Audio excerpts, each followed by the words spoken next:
Andrés Miguel Rondón.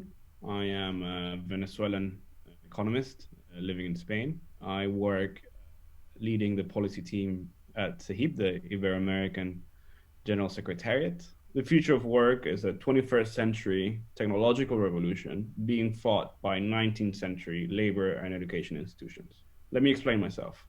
In recent years, we've been seeing a huge surge of freelance jobs, gig economy jobs, and what's called platform jobs. Sometimes people who work on those platforms only work for that platform based on the freelance sort of labor contract. They are freelance workers working pretty much full time for the single company.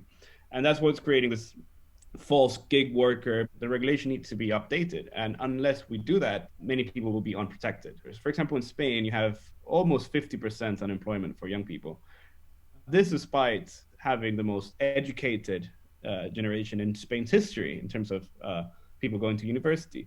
So clearly, there's something going wrong there. There's this mismatch between what's being demanded by the labor market and what's being supplied by the educational institutions. You're having this dearth of opportunities for young people, while at the same time, there are a lot of jobs that cannot find the workers they need. Human resources departments are doing a lousy job when it comes to the upskilling revolution that they need to do. So most companies, when they need to get something done, say, I am a clothing company and I'm going to start a big data department. And instead of training, say, their marketing department, who have some degree of skills, they go outside and hire someone else. I believe the future will be more of a boot camp model where you have courses of 3 months to 5 months and cater to very specific skills in an ever-changing labor market. I think a good way of looking at it would say, all right, let me look at the labor market in a really, transparent, sort of innovative, digital, big data way and say, all right, what are the skills most in demand right now for people like me? We're partnered with Burning Glass Technologies, which is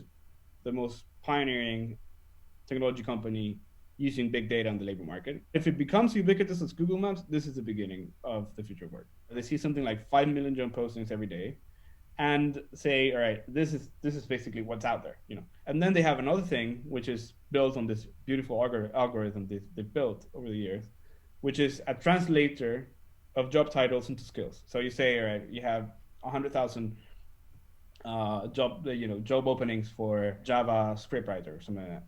And then you'll translate that into the skills needed for that job based on a big data approach. We have all that data because most of the labor market has gone online. It's a treasure of data, really, that's not being used by anyone, beginning with labor institutions, to be honest.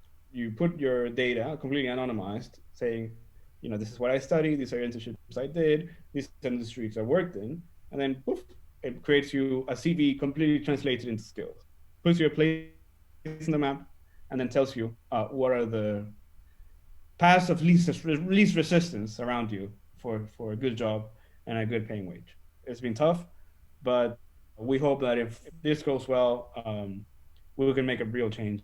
Eventually, you need this ecosystem because the accelerating change of the future of work itself will demand this sort of model that you can sort of play it with like a Lego and just switch it more often, right? This is why initiatives like Digital Future Society are important because they really raise awareness, especially in the public sector, of all that's out there and all of those beautiful ideas that can be invested in.